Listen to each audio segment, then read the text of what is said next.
doctor Alexander López Maya. Senador.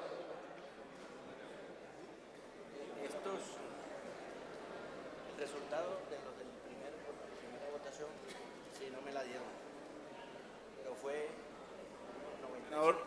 Senador Velasco, invocando la protección de Dios, juráis ante esta corporación que representa al pueblo de Colombia cumplir fiel y lealmente con los deberes que el cargo de presidente del Honorable Senado de la República os impone, de acuerdo con la Constitución y la ley. Sí, juro.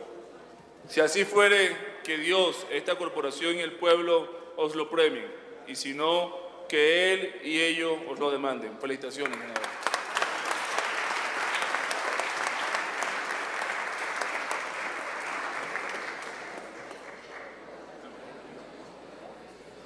El senador Velasco quiere decir unas breves palabras.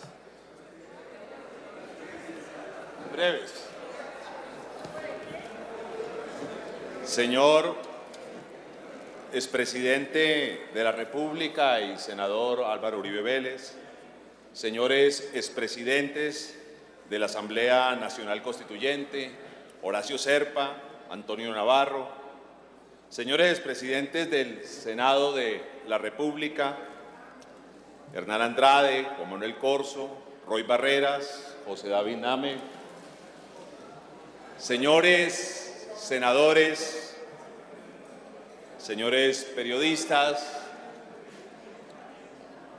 doctor Omar Henry, doctora Nubia, Ingrid y Manuela. Amigos, Fernando Savater es un filósofo español nacido en San Sebastián por los años en que Europa salía de los horrores de la Segunda Guerra Mundial. En su libro El valor de elegir, trae unas reflexiones sobre el ejercicio de la política que yo quisiera compartirles. Savater dice que no es posible encontrar comunidades libres sin que éstas hagan un ejercicio permanente, consecuente y público de la política. También llama la atención del desprecio que tienen por la política los amantes de los totalitarismos o los defensores de intereses muy particulares, generalmente de tipo económico.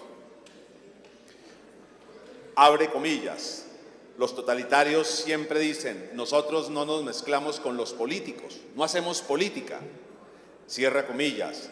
Para enfatizar su teoría, el filósofo trae a colación una historia que tiene como protagonista al mismísimo generalísimo Franco, quien le recomendaba a un atónito confidente, abro comillas, haga como yo, no se meta en la política, cierro comillas.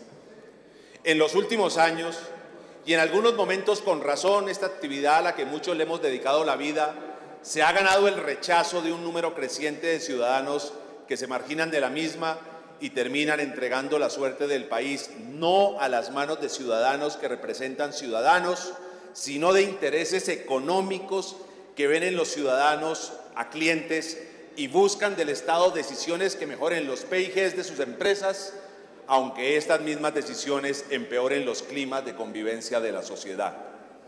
Buscando respuesta a la llamada crisis de la representación democrática y víctima de la tara que tenemos muchos colombianos de buscar conocimiento y respuestas a nuestros problemas por fuera de nuestras fronteras, me inscribí en un ejercicio académico en el Instituto Ortega y Gasset de España, en donde paradójicamente terminé debatiendo sobre esta crisis con un profesor colombiano.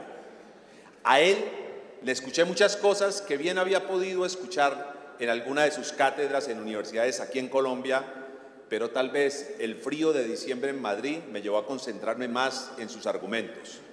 Pedro Medellín decía al hablar de ciudadanos, intereses y crisis política, abro comillas, en los países caracterizados por la primacía de los intereses privados sobre el interés público y por una ciudadanía de baja intensidad, las sociedades tienden a fragmentarse estructuralmente.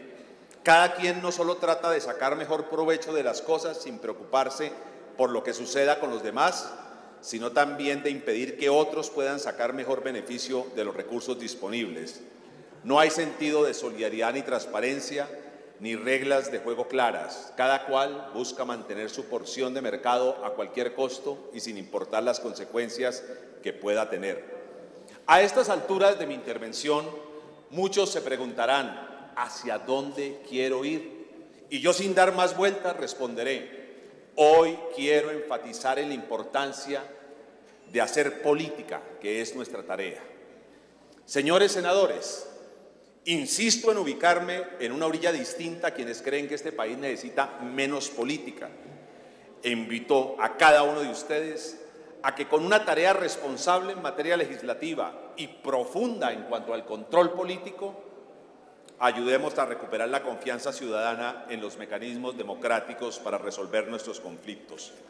No nos dejemos enmarcar en la lógica que un buen Congreso es el que más leyes aprueba, sin importar la calidad de ellas y el impacto real en la vida de cada ciudadano, y perdámosle el miedo a hablar, a expresar lo que pensamos y representamos, puesto que a eso vinimos aquí. Vinimos a defender ideas, a compartir ideales de sociedad, a traer de cada rincón de Colombia las angustias de sus gentes y las propuestas de sus líderes. Yo alentaré el debate porque creo que solo escuchándonos seremos capaces de construir un sueño colectivo de sociedad. Esta sociedad tiene muchas preguntas por hacer y este Congreso es el espacio para hacerlas. A muchos de ustedes les he escuchado observaciones sobre el acontecer nacional que bien valdría la pena convertirlas en debate. En las comisiones económicas hay sentidas preocupaciones sobre el crecimiento de la deuda pública sin mayor control ciudadano a través de las crecientes vigencias futuras que merecen pasar por el escrutinio del Congreso. Concejales y alcaldes le preguntan a sus senadores por qué proyectos de inversión que resuelven demandas de servicios públicos de sus ciudadanos, que suman billones de pesos y que fueron aprobados hace varios años, siguen en el papel y solo benefician a las entidades fiduciarias que los administran. Eso también merece una respuesta en este recinto. La conformación del predial, el control de los costos administrativos y financieros de la banca, la venta de activos productivos de la nación, preguntar por qué en momentos de bajos precios internacionales del petróleo se mantienen altos precios de gasolina y diésel, o la inconstitucional costumbre de algunos ministros de querer concentrar el poder y despreciar el papel de las autoridades regionales en el cumplimiento de la tarea estatal, debe ser debatido por el Congreso. No puedo, y perdónenme que hable en primera persona, no preguntarle a quien corresponda cuál es el futuro de una justicia en la que algunos de sus operadores han caído en el facilismo de evitar la investigación profunda de conductas criminales y reemplazarla por declaraciones sospechosas de testigos con pésimos antecedentes y evidentes deseos de rebajar condenas y obtener todo tipo de beneficios. Mal haría en no decir que en varios casos valientes y serios fiscales han ayudado a develar carteles de falsos testigos, pero por lo mismo al menos debo expresar asombro de ver cómo otros colegas suyos insisten en llamar a mentirosos condenados como testigos estrellas. Tenemos que mejorar la calidad en la investigación criminal para que prestigios y libertades no queden al arbitrio de falsos testigos. Reconozco en este gobierno el esfuerzo por reducir el coeficiente Gini que indica la distribución del ingreso del 0,54 al 0,52, y creo que en el plan de desarrollo y en el acto legislativo que redistribuyó regalías hay estrategias concretas para reducir disparidades regionales. Pero también creo que el Congreso le debe meter la mano al debate sobre la concentración de la riqueza, que es una de las causas de la pobreza. Honorables senadores, permítanme solo darle una cifra traída de un estudio que adelanta Mauricio Cabrera y que con datos de la Superfinanciera nos dice cómo solo 8.500 propietarios son dueños del 77% de los CDTs depositados en el sistema bancario y 9.200 propietarios son dueños del 65% de los depósitos de ahorro. Cuando escuchamos esas cifras, entendemos por qué algunos politólogos hablan de la guerra como la gran cortina de humo que no deja ver otros grandes problemas nacionales. Este Congreso debe acometer esos temas y fortalecer sus equipos de investigación económica para hablar de tú a tú con el gobierno cuando deban dictarse las normas en materia económica y tributaria, en especial el plan de desarrollo y el presupuesto anual. Un Congreso que no investiga y profundiza termina pupitreando temas complejos con algunas constancias históricas de sus miembros, mientras que un Congreso que tenga fortaleza técnica es un Congreso que representa mejor a los ciudadanos. Un buen amigo, noble y firme dirigente nacional que me honra con el privilegio de su amistad, me aconsejó no caer en el error de usar este muy importante atril para hablarle solo a los de mi ciudad, olvidando que hoy escucha el país y que en muchos otros momentos más escucharán mi voz reclamando por los míos. Pero hay un tema que afecta a los de mi tierra y le es como una Sincelejo y a Bogotá, a Buenaventura y Pereira, a Medellín y Popayán, a Cali, Cúcuta, Neiva y Florencia, Barranquilla y Bucaramanga y muchas ciudades más. Es el impacto del conflicto y la pobreza que traen todos los días desplazados a los centros urbanos que siguen medidos en su crecimiento por proyecciones de viejos censos, pero con responsabilidades de nueva población. Cuando por mandato legal estudiemos la nueva participación en las transferencias, el gobierno central no debe insistir en quedarse con todo ese crecimiento y una parte de él debe ser distribuido entre las ciudades receptoras de desplazados para mejorar la atención en salud, educación y saneamiento básico de esta población. El Congreso nació para que un monarca no determinara sin debate ciudadano los tributos para mantener al Estado, y la Revolución Francesa y la independencia americana pactaron que el Congreso definiera cómo se haría ese gasto. Nunca entendí por qué este Congreso perdió esa función. Y hoy, legítimos representantes del pueblo tienen que negociar a hurtadillas los programas de inversión que legítimamente reclaman los ciudadanos que representan.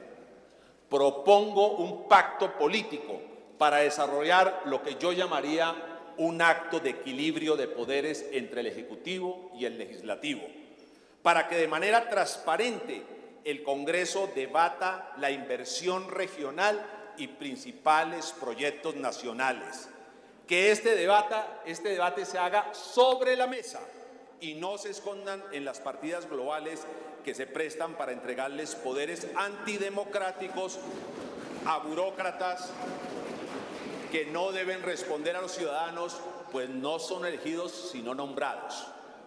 Termino esta respetuosa lista de debates pendientes reconociendo una buena decisión política tomada en este gobierno, incluso en contravía de sus propios tecnócratas, la reforma arancelaria que defiende y equilibra al productor de confecciones y calzado con el subsidiado productor extranjero.